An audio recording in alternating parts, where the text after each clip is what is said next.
Tech millionaire leaves fiancée days before wedding, later realizes he missed out on true love. Have you ever wondered what happens when you stand at a crossroads in life, with everything you've ever wanted right in front of you, only to be distracted by something shiny in the distance? That moment when you question if what you've always wanted is actually what you need? This is the story of Franklin, a man who had it all: success, respect, and the love of an incredible woman. But sometimes, having it all isn't enough when you don't know what all really means. Franklin sat across from Sophia at their favorite cafe, the same one where they'd spent countless hours during college, dreaming about their future together. The morning sunlight streamed through the windows, casting a warm glow on Sophia's face as she smiled at him over her cup of coffee. 3 weeks, Sophia said, her eyes bright with excitement. Can you believe we're getting married in just 3 weeks? Franklin nodded, reaching across the table to take her hand. It's been a long time coming. And it had been. They'd known each other since high school, the tech nerd and the compassionate volunteer who somehow found each other amidst the chaos of adolescence. They'd been inseparable ever since, through college, through Franklin's struggling startup years, through Sophia's dedication to social work. Remember when we used to sit here and you'd sketch out your app ideas on napkins? Sophia asked, nostalgia coloring her voice. And you'd tell me which ones would actually help people, Franklin added with a smile. You were always my moral compass. That was their dynamic. Franklin the dreamer, the innovator, the one reaching for the stars. Sophia the grounded one, the one who reminded him why those stars mattered in the first place. The venue called yesterday. Sophia continued, pulling out her phone to show him the latest photos. They've finished setting up the garden area exactly how we wanted it. Franklin nodded, his attention momentarily caught by an email notification on his own phone. Another speaking request, this one for a major tech conference happening tomorrow. Franklin? Sophia's voice pulled him back. Sorry, just work, he said, putting his phone away. The conference tomorrow. They want me to be the keynote. Sophia's face lit up with pride. That's amazing. Your 3rd keynote this month. Everyone wants to hear from the brilliant mind behind ConnectSphere. Franklin smiled, but something in his expression didn't quite reach his eyes. Success had come quickly after years of struggle. His social networking platform for professionals had exploded in popularity, and suddenly everyone wanted a piece of him. Investors, media, other entrepreneurs. It was everything he'd worked for. Yet lately, he'd been feeling a strange emptiness he couldn't quite name. You should go, Sophia encouraged. I know you've been stressed about the wedding, but this is important too. That was Sophia. Always thinking of him, always supporting his dreams, even when it meant less time together. Franklin felt a twinge of something like guilt, though he wasn't sure why. Little did he know that the next day's conference would change everything. The conference hall buzzed with energy as Franklin concluded his speech about innovation and taking risks. The applause was thunderous, feeding that part of him that craved validation and recognition. That was truly inspiring, a voice said as he stepped off the stage. Franklin turned to find himself face to face with a woman whose presence commanded attention. I'm Elise Parker, CMO at Vertex Industries. Something shifted in Franklin's world at that moment. A subtle tilt he wouldn't recognize until much later. Elise was striking, with sharp intelligence in her eyes and an air of sophistication that spoke of someone who moved through the world with absolute confidence. Franklin, he replied, extending his hand.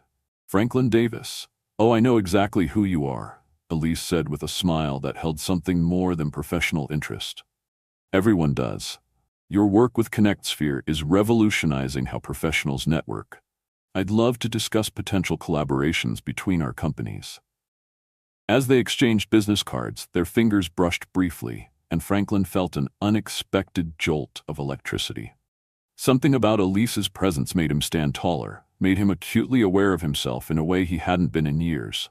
Coffee tomorrow? She suggested. To discuss business, of course. Of course, Franklin echoed, already knowing he would say yes. If you've ever experienced something similar, that moment when a new possibility makes you question everything you thought you wanted, make sure to subscribe to Sage King Stories for more stories like this. Franklin's mind drifted back to his college days as he drove home from the conference. He remembered the night he'd first told Sophia about his idea for ConnectSphere. They were sitting on the floor of his tiny apartment, surrounded by textbooks and empty pizza boxes. "It's not just another social network," he'd explained, eyes bright with passion. "It's about meaningful professional connections, helping people find mentors, collaborators, opportunities." Sophia had listened intently, asking questions that pushed him to think deeper. But how will it be different?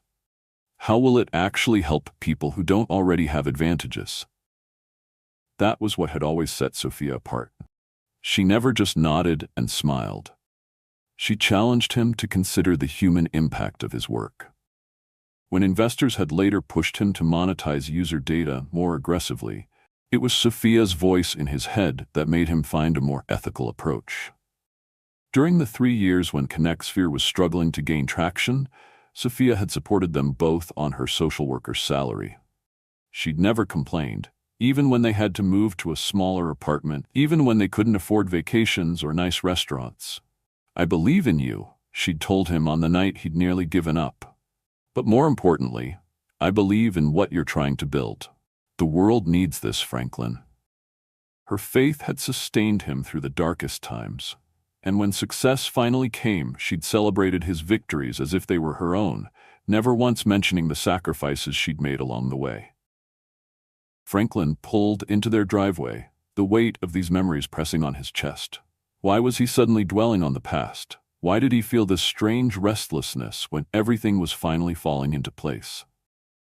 The next morning, Franklin found himself at an upscale coffee shop downtown, far from the cozy cafe he frequented with Sophia. Elise was already there when he arrived, looking impeccable in a tailored blazer that spoke of expensive taste. "I took the liberty of ordering for you," she said as he sat down. "Black coffee, right? I noticed that's what you were drinking at the networking event after your speech." Franklin was surprised she'd noticed such a detail. "Good memory.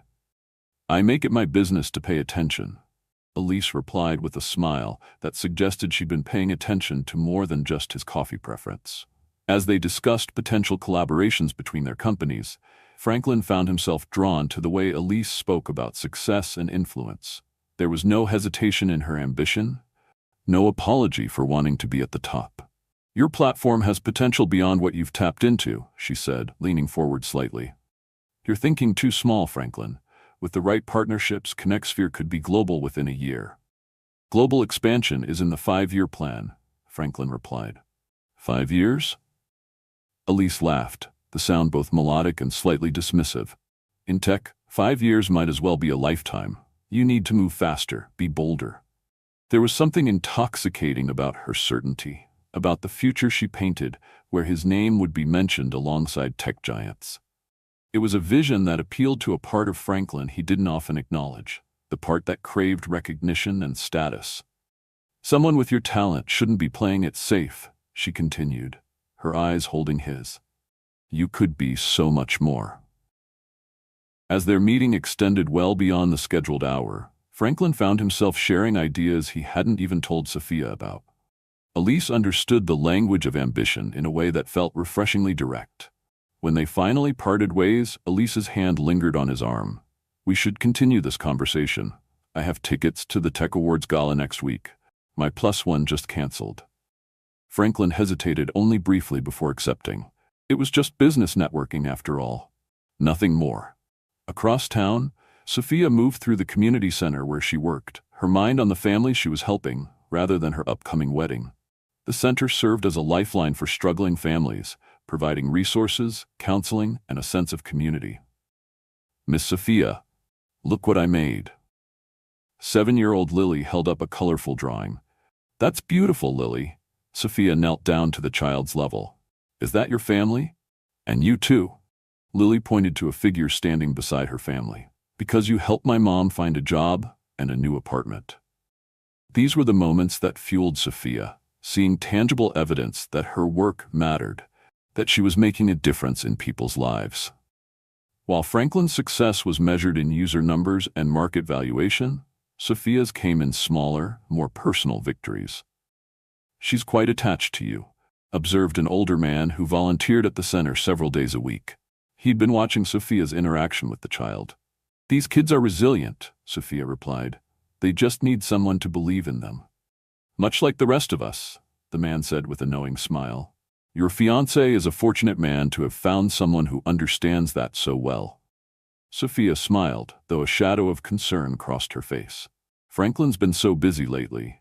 The wedding planning, his company. Sometimes I worry he's taking on too much. Success can be disorienting, the man offered, especially when it comes suddenly. It takes a strong foundation to weather that kind of change. Sophia nodded, considering his words. She'd noticed subtle shifts in Franklin since ConnectSphere had taken off, a new restlessness, a hunger for something she couldn't quite identify. She told herself it was natural, just part of adjusting to his new status in the tech world. We've been through harder times, she said, more to reassure herself than anything. This should be the easy part, right? The older man smiled gently but said nothing, his eyes reflecting a wisdom born of experience. Some lessons, his silence seemed to say, each person must learn for themselves. The days that followed took on a strange rhythm for Franklin. Mornings with Sophia discussing wedding details, afternoons at his office growing ConnectSphere, and increasingly, evenings with Elise at industry events, where she introduced him to influential people who hung on his every word. You see how they look at you? Elise whispered during one such gathering, her breath warm against his ear. They're all wondering how they missed spotting your talent earlier. Franklin couldn't deny the intoxication of this new world Elise was introducing him to, a world where his ideas were treated as brilliant rather than just promising, where his presence was sought after rather than merely welcomed. The venture capital firm I mentioned is very interested in meeting you, Elise said as they shared a car back from an event. Their investment could triple your valuation overnight. I've been cautious about taking on too much outside funding, Franklin replied, thinking of the conversations he'd had with Sophia about maintaining the integrity of his vision. Caution is for those who can't handle rapid growth, Elise countered, her hand resting casually on his arm. You're not one of those people, Franklin. You were made for bigger things. Each time he was with Elise, Franklin felt himself expanding into a version of himself he hadn't known existed. More confident, more ambitious, more significant. It was as though she held up a mirror that reflected only his most impressive qualities, magnified tenfold. And each time he returned home to Sophia, he felt the dissonance growing between these two versions of himself, between these two very different women and what they represented in his life. I made your favorite, Sophia said one evening as Franklin arrived home later than promised. The dining table was set beautifully, candles already half burned down. I thought we could use a night to reconnect. Guilt washed over Franklin as he realized she'd been waiting for some time. He'd lost track of the hours during his meeting with Elise and the investors she'd introduced him to. I'm sorry I'm late, he said, kissing her cheek. The investor meeting ran long. With Elise Parker? Sophia asked, her tone carefully neutral as she served the food. Franklin paused. Yes, how did you know? Your assistant mentioned it when I called the office looking for you. Sophia sat down across from him. You've been spending a lot of time with her lately. It's just business, Franklin said quickly. Too quickly. She has connections that could help ConnectSphere grow faster. Sophia nodded, but her eyes held questions she wasn't asking. Tell me about these investors. Do they share your vision for the platform? This was typical Sophia, focusing on what mattered to him, on the substance rather than her own concerns. Franklin found himself talking about the meeting, but carefully editing out the moments when Elise's hand had lingered on his, when her compliments had shifted from professional to personal. As they ate, Franklin noticed how the candlelight softened Sophia's features, highlighting the gentle determination that had first drawn him to her. She listened attentively, as she always did, asking thoughtful questions about the ethical implications of the potential partnerships. What about the data privacy concerns you were worried about last month? She asked. Would these new investors support your stance on that? Franklin hesitated, realizing he hadn't even brought up those concerns in his meetings with Elise and her contacts. Somehow, Those principles that had once seemed so important had faded into the background amid discussions of market expansion and valuation. "We haven't gotten into those details yet," he admitted. Sophia reached across the table to take his hand. "Just remember why you started ConnectSphere in the first place. It wasn't about becoming the biggest. It was about creating something meaningful." Her words should have comforted him, reminded him of his core values. Instead, they created a strange irritation he couldn't quite explain. Was she suggesting he was losing sight of his vision? Or was he irritated because she was right? Relationships like this one are complex. Share your thoughts in the comments below and subscribe to join our community of storytellers. The following weekend, Franklin found himself at his mentor's home, ostensibly to discuss business strategy, but the conversation inevitably turned personal. "Wedding plans going well?" the older man asked as they sat in his study, the walls lined with books that reflected a lifetime of learning. Franklin nodded, then hesitated. "Actually, I've been meaning to ask you something. Did you ever doubt before you got married?" His mentor studied him carefully. "Doubt is natural before any major life decision. The question is, what's causing it?" Franklin stared into his glass, struggling to articulate feelings he barely understood himself. "I've met someone who sees me differently than Sophia does. Someone who pushes me to be more ambitious, more, I don't know, more everything." "Ah," his mentor said, the single syllable heavy with understanding. "And this someone, I'm guessing, is the marketing executive you've been meeting with? Elise Parker?" Franklin looked up, surprised. "How did you know?" "I've been around long enough to recognize the signs," the older man said gently. "Let me ask you something. When you're with this woman, how does she make you feel?" "Important," Franklin answered without hesitation. "Like I could conquer the world." "And Sophia? How does she make you feel?" Franklin paused, the question requiring deeper reflection. "Known," he finally said. "Like she sees me, the real me, not just what I've accomplished." His mentor nodded slowly. "There's a profound difference between someone who makes you feel important and someone who makes you feel known, Franklin. One feeds the ego, the other nourishes the soul." "But what if I want both?" Franklin asked, the question revealing more than he intended. "The ego is never satisfied," his mentor replied. "It always wants more. More recognition, more validation, more everything. That's its nature." He leaned forward, his eyes kind but serious. "Before you make any decisions you can't unmake, ask yourself what you'll regret more in 20 years. Missing out on someone who feeds your ambition, or losing someone who knows your heart." Franklin left his mentor's home with more questions than answers, the older man's words echoing in his mind. As he drove, his phone lit up with a text from Elise. "Thinking of you. Dinner tomorrow?" Before he could respond, another message appeared, this one from Sophia. "Don't forget we have the final menu tasting at 6. Love you." 2 women, 2 paths, 2 versions of himself. And a decision that couldn't be postponed much longer. The cafe where Franklin had first proposed to Sophia seemed smaller somehow, more ordinary than he remembered. Or perhaps it was just that he had changed, grown accustomed to the upscale restaurants Elise preferred, with their carefully curated atmospheres and exclusive clientele. Sophia sat across from him, her hands wrapped around a mug of tea, her eyes watching him with a mixture of concern and something else. A knowing that made his rehearsed speech stick in his throat. "You wanted to talk," she prompted gently when the silence between them stretched too long. Franklin nodded, struggling to find the right words. There were no right words for what he was about to do. "Sophia, we've known each other for so long," he began, his voice lower than he intended.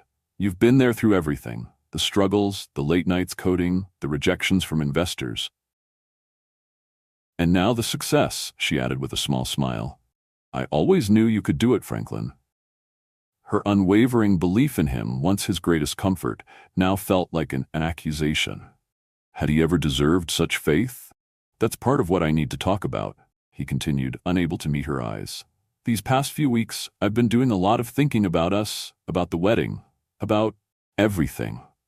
Sophia's hands tightened around her mug, but her voice remained steady. "You're having doubts." It wasn't a question. Of course she would see through him. She always had. "I think." Franklin paused, the words like ash in his mouth. "I think I need more time Before we get married. More time, Sophia repeated, the words hollow. 3 weeks before our wedding, you need more time. Franklin finally looked up, meeting her gaze. What he saw there wasn't anger or even surprise, but a deep disappointment that cut him more deeply than rage ever could. Is this about Elise Parker? Sophia asked directly. The question hung between them, impossible to deflect or deny. Franklin's silence was answer enough. I see, Sophia said, her voice remarkably composed despite the slight tremor in her hands. And when did you realize you had feelings for her? It's not that simple, Franklin protested. It's not just about feelings, it's about different visions for the future. Different paths. Different paths, Sophia echoed. And her path aligns better with your ambitions.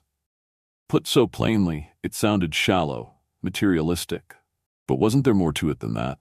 Wasn't it about growth, about potential, about becoming the best version of himself? I never meant to hurt you, he said, the words inadequate even as he spoke them.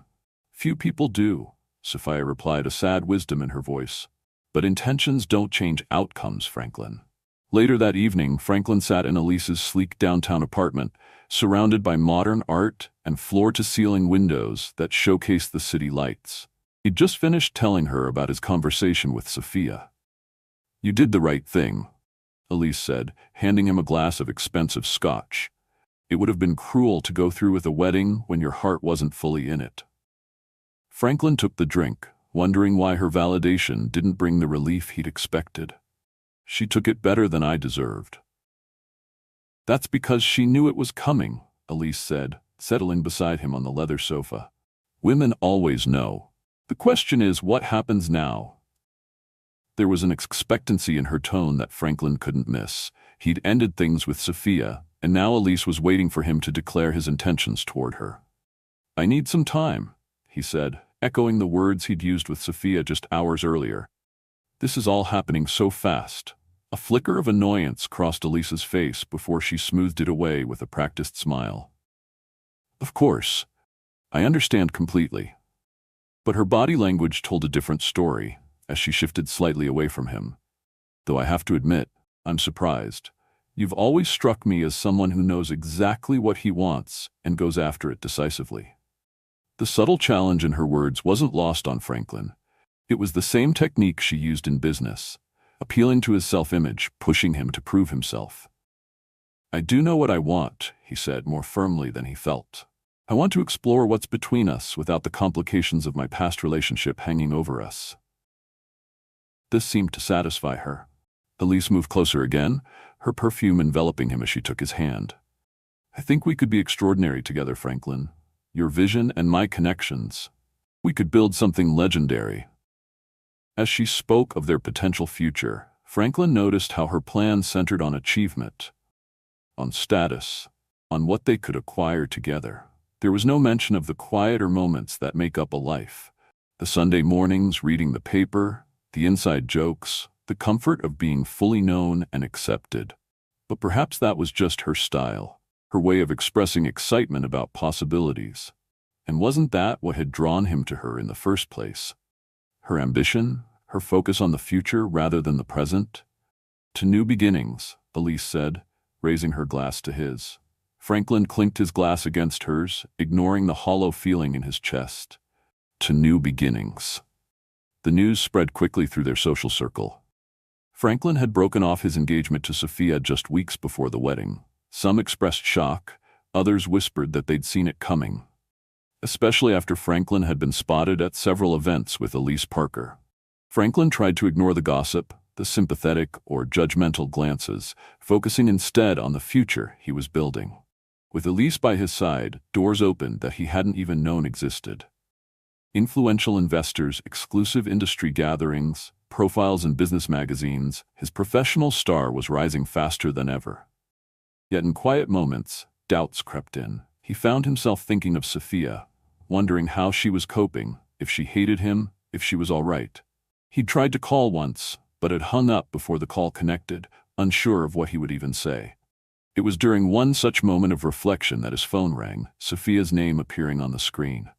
His heart raced as he answered. Sophia? Franklin. Her voice was different, controlled, distant. I need to see you, to return some of your things.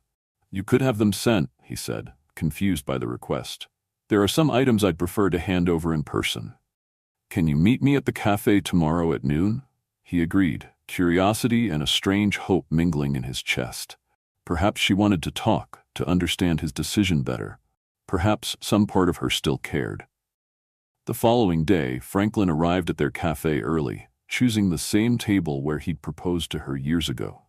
When Sophia walked in, the sight of her hit him with unexpected force. She looked different, her hair styled in a new way, her clothing more polished than her usual casual attire. But it was the change in her demeanor that struck him most, a quiet confidence, a self-possession that hadn't been there before. "Thank you for coming," she said, sitting across from him and placing a small box on the table. "These are yours." Franklin opened the box to find cufflinks his grandfather had given him, a watch he'd thought lost, and a few other personal items he'd left at their shared apartment. "I've moved," Sophia said, answering his unasked question. "Started fresh." "Sophia, Franklin began, but she raised a hand to stop him. "I didn't ask you here for explanations or apologies, Franklin. What's done is done." "Then why did you want to meet in person?" Sophia looked at him directly, her gaze unwavering. "Because I needed you to see me, to know that I'm okay, better than okay. And because I wanted to give you this." She placed a small velvet box on the table. Franklin recognized it immediately, the engagement ring he had given her. "I don't need it anymore," she said simply. As Franklin took the box, their fingers brushed briefly. The familiar touch sent an unexpected pang through his chest. "Are you happy, Franklin?" Sophia asked, the question catching him off guard.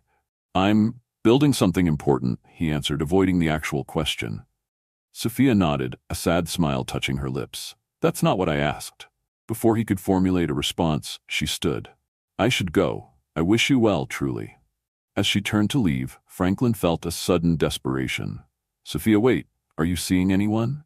She paused, looking back at him with an expression he couldn't quite read. "No, I'm focusing on myself right now, on building a life that feels right to me." After she left, Franklin sat alone at the table, the ring box heavy in his hand. The cafe continued its busy hum around him, but he felt strangely isolated, as though he were watching life through a window rather than participating in it. His phone buzzed with a text from Elise. "Meeting with investors in 30. Where are you?" Franklin stared at the message, then at the ring that had once symbolized his future with Sophia. Two paths stretched before him, more distinct than ever. And for the first time, he wasn't certain he'd chosen the right one. The weeks that followed Franklin's meeting with Sophia took on a strange, dreamlike quality.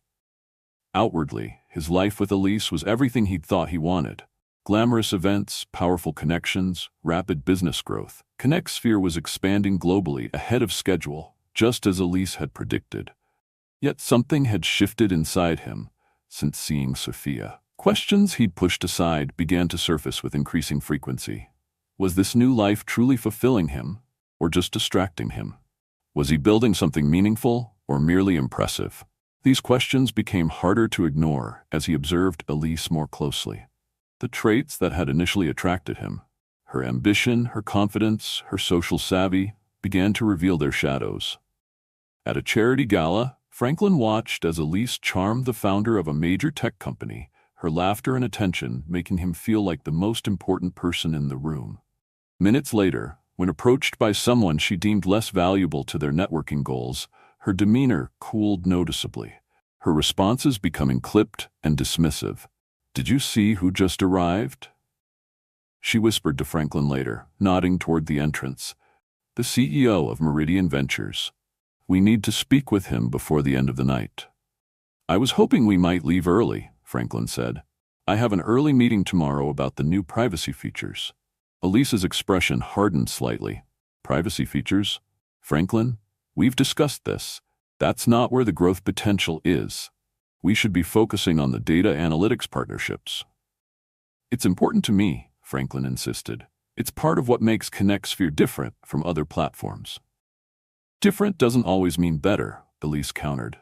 "Not when it comes to valuation." As she spoke, Franklin realized with sudden clarity that Elise had never really understood his vision for ConnectSphere. She saw it merely as a vehicle for success, for status, for wealth, not as the tool for meaningful connection he'd always intended it to be. The realization left him feeling strangely hollow. He excused himself and stepped onto the balcony of the venue, needing a moment alone. The city stretched before him, millions of lights representing millions of lives, all connected yet separate. Like him, standing in a crowded room yet feeling utterly alone, his phone buzzed in his pocket, a news alert about a community center receiving a major grant for its innovative programs. The accompanying photo showed Sophia standing with a group of colleagues, her face alight with genuine joy. The caption noted her role as the center's director and the driving force behind the grant proposal. Franklin stared at the image, a complicated mix of emotions washing over him. Pride in her accomplishment, regret that he wasn't there to celebrate with her, and something else, a recognition that while he'd been chasing external validation, Sophia had been quietly building something of real value. 3 days later, Franklin received a call that changed everything. His mentor's voice was grave on the phone. "Franklin, I thought you should know. Sophia's in the hospital." The world seemed to stop. "What happened? Is she all right?" "Exhaustion, primarily. She collapsed at the community center. She's been working around the clock since the grant came through, barely sleeping, barely eating." Franklin's grip tightened on the phone. "Which hospital?" "Memorial." "But Franklin," his mentor hesitated. "Are you sure you should go? Would your presence help or complicate things for her?" The question gave Franklin pause. What right did he have to show up now, after everything? But the thought of Sophia alone in a hospital bed overrode all other considerations. "I need to see her," he said simply. When he told Elise he needed to go to the hospital, her reaction was immediate and revealing. "Now? We have dinner with the venture capitalists in an hour." "A friend is in the hospital," Franklin explained, already reaching for his coat. "Can't you visit tomorrow? This dinner is crucial for the next funding round." Franklin stared at her, seeing with sudden clarity the person she truly was, and always had been. Someone who calculated every action based on its benefit to her goals. Someone who viewed relationships as transactions, people as assets or liabilities. "No," he said quietly. "I can't." The hospital corridor seemed endless as Franklin made his way to Sophia's room. He paused outside her door, gathering courage, then knocked softly before entering. The sight of her in the hospital bed, looking smaller and more vulnerable than he'd ever seen her, hit him like a physical blow. His mentor sat beside her, holding her hand, but rose when Franklin entered. "I'll give you two some time," the older man said, squeezing Sophia's hand before leaving. "You didn't have to come," Sophia said, her voice tired but steady. "I did," Franklin replied, taking the chair his mentor had vacated. "What happened?" "Nothing dramatic. I've been pushing too hard with the new programs. Forgot that even I have limits." A ghost of her old smile appeared. "The doctor says I need rest and perspective. Apparently those are medical necessities." Franklin found himself smiling in response, despite the gravity of the situation. This was so quintessentially Sophia, finding humor even in difficult moments, minimizing her own struggles. "The grant work is important," she continued, "but my team is handling things while I'm here. They're amazing people." As she spoke about her colleagues and their work, her face lit up with the same passion Franklin had once felt for his own project, before success had shifted his focus from purpose to profit. "I saw the news about the grant," he said. "That's incredible, Sophia. You're making a real difference." "We are," she corrected. "It's never just one person." The contrast with Elise's constant self-promotion couldn't have been more stark. Sophia had always understood that meaningful achievement was collaborative, that true leadership was about lifting others up rather than standing on their shoulders. As they talked, something shifted in Franklin's chest. A weight lifting, a clarity emerging. He realized he'd been chasing a version of success that had never really been his own, but rather one he thought he should want. If this story resonates with you, subscribe to Sage King Stories for more content that explores the complexities of human relationships. The evening after visiting Sophia in the hospital, Franklin returned to the apartment he shared with Elise. His mind was clearer than it had been in months, as though a fog had lifted, revealing the landscape of his life in sharp detail. Elise was waiting for him, her posture rigid with barely contained anger. "The venture capitalists were disappointed by your absence," she said by way of greeting. "I had to make excuses for you." Franklin set his keys down slowly. "I'm sorry that created difficulties for you." "Difficulties?" Elisa's laugh held no humor. "Franklin, do you have any idea what I've been building for us? The connections I've been cultivating? The future I've been architecting? And you jeopardize it all for what? A hospital visit that could have waited?" As she spoke, Franklin observed her with new eyes. The calculated charm, the strategic anger, the subtle manipulation. All techniques he'd seen her deploy in business negotiations, now directed at him.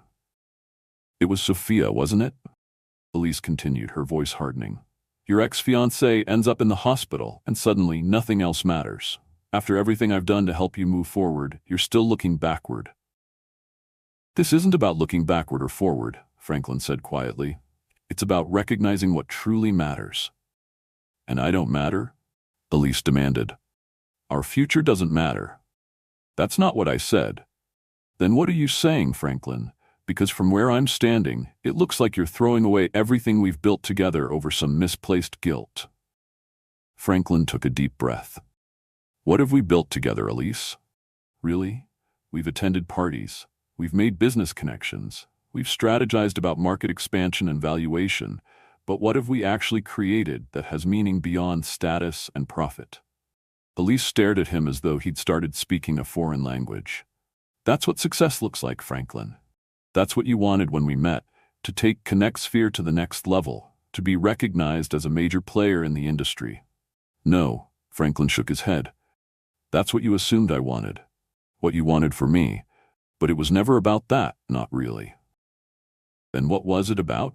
Elise's tone was dismissive now, as though humoring a child. "Connection," Franklin said simply. "Real connection. Building something that helps people find meaning in their professional lives, that creates opportunities based on genuine value rather than superficial networking.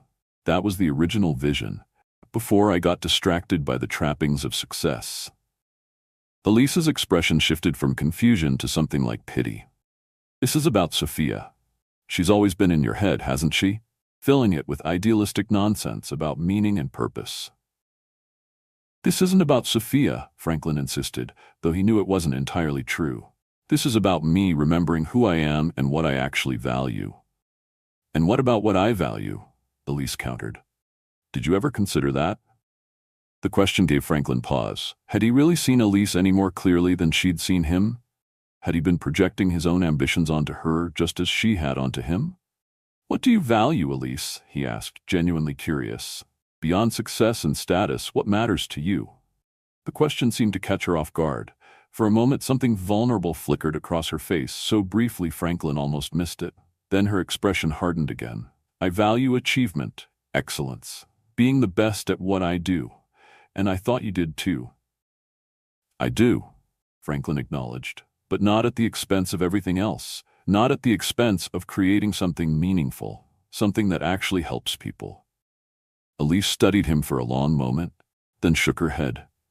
"You're making a mistake, Franklin, one you'll regret when the glow of moral superiority fades and you're left with a mediocre company and a mediocre life."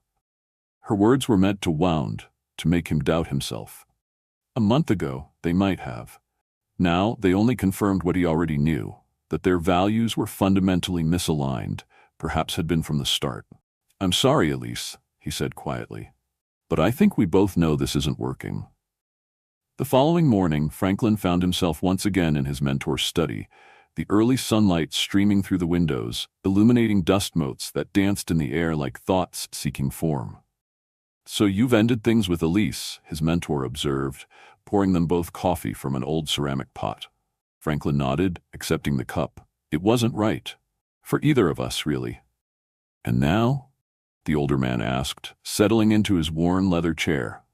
"Now I need to figure out what comes next," Franklin admitted. "I've lost sight of what I was trying to build with ConnectSphere. Somewhere along the way, growth and valuation became the goals rather than the means to achieve something meaningful." His mentor nodded thoughtfully. "Success has a way of shifting our focus from purpose to metrics. It's a common trap. How do I find my way back?" Perhaps by remembering why you started in the first place, his mentor suggested. Before the investors, before the speaking engagements, before all of it, what was the problem you were trying to solve? Franklin closed his eyes, thinking back to those early days coding in his apartment, fueled by instant noodles and determination. I wanted to create genuine professional connections in a world that had become increasingly superficial. To help people find mentors, collaborators, opportunities based on shared values and complementary skills rather than just who they knew or where they went to school. And has that need disappeared? No, Franklin said, opening his eyes. If anything, it's greater than ever. Then perhaps that's where you start again, with the problem, not the solution you've built so far. They sat in companionable silence for a while, the ticking of an old clock marking the passage of time. Finally, Franklin voiced the question that had been weighing on him most heavily. What about Sophia? His mentor's expression softened. What about her? I've made such a mess of things, hurt her in ways I can't undo. True, the older man acknowledged without judgment. The question is, what do you want now? Are you thinking of trying to win her back? Franklin considered the question carefully. I don't know if that's even possible, or if it would be fair to her. Fair to her? His mentor repeated.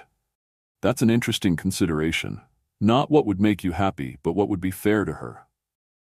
I've been selfish enough already, Franklin said quietly. His mentor leaned forward, his eyes kind but serious. Listen to me, Franklin. Real love, the kind that lasts, isn't about grand gestures or dramatic reconciliations. It's about seeing someone clearly, accepting them fully, and choosing them daily. It's about building something together that matters to you both. I'm not sure I know how to do that anymore, Franklin admitted. I think you do, his mentor countered. I think you've always known. You just got distracted for a while. As Franklin left his mentor's home, the older man's words echoed in his mind. He'd been so focused on what he'd lost, on his mistakes, that he hadn't considered what might still be possible. Not in terms of winning Sophia back, but in terms of becoming the person he was meant to be, with or without her. For the first time in months, he felt a sense of purpose that had nothing to do with business metrics or industry recognition. It was time to rebuild, not just his company, but himself. 2 weeks later, Franklin stood outside the community center where Sophia worked, a knot of nervousness in his stomach. She had been released from the hospital days ago, and according to his mentor, was already back at work, though on a reduced schedule. He'd called ahead, asking if she would be willing to meet with him briefly. To his surprise, she had agreed. The center was buzzing with activity. Children in an art class, adults in a computer skills workshop, volunteers moving purposefully through the halls. It struck Franklin how alive this place felt, how full of genuine connection and purpose. He found Sophia in her small office, reviewing grant documents. She looked up when he knocked on the open door. Her expression guarded but not unwelcoming. Franklin, come in. He entered, suddenly unsure what to do with his hands, his body. Should he sit? Stand? The awkwardness between them was new and painful. How are you feeling? He asked. Better, she said. The forced rest helped, though I'm still learning to pace myself. Franklin nodded, gathering his courage for what he needed to say. Sophia, I came to apologize, not to ask for forgiveness or to try to change anything between us, but because you deserve to hear it. She studied him for a moment, then gestured to the chair across from her desk. I'm listening. As he sat, Franklin chose his words carefully. I lost myself for a while. Got caught up in a version of success that was never really what I wanted. And in the process, I hurt the person who had always believed in me, who had always seen the best in me, even when I couldn't see it myself. Sophia's expression remained neutral, but she didn't interrupt. I'm not here to ask for another chance, Franklin continued. I know that what I broke can't be easily repaired, but I wanted you to know that I understand now what I threw away, and I'm truly sorry for the pain I caused you. A silence fell between them, not uncomfortable but weighted with all that had passed between them. Thank you for saying that, Sophia finally said. It means something to hear it. I've also been thinking a lot about ConnectSphere, Franklin added, about its original purpose. I'm making some changes, refocusing on creating meaningful professional connections rather than just growth for its own sake. A small smile touched Sophia's lips. That sounds like the Franklin I used to know. I'm trying to find my way back to him, Franklin admitted. He was a better person than the one I became. Sophia's expression softened slightly. We all lose our way sometimes, Franklin. The important thing is recognizing when it happens and having the courage to correct course. As they talked, Franklin felt a familiar ease returning, not the intimacy they once shared, but a genuine connection based on mutual understanding and respect. Sophia told him about the center's new initiatives, her eyes lighting up as she described the impact they were already having. When it was time to leave, Franklin stood, suddenly reluctant to end their conversation. It was good to see you, Sophia, to really see you. You too, she said, and he could tell she meant it. At the door, he turned back. I don't know if this is inappropriate to ask, but do you think we could talk again sometime? Maybe as friends? Sophia considered this, her expression thoughtful. I think friendship might be possible eventually. But we both need time, Franklin, to heal, to grow, to become the people we're meant to be. Separately, he nodded, understanding the wisdom in her words. I'd like that, whenever you're ready. As Franklin left the community center, he felt lighter than he had in months, not because anything had been resolved or repaired, but because he had finally faced the truth of his actions and their consequences. The path forward wasn't clear, but at least now he was walking in the right direction. For more stories that explore the depths of human connection, subscribe to Sage King Stories and join our community.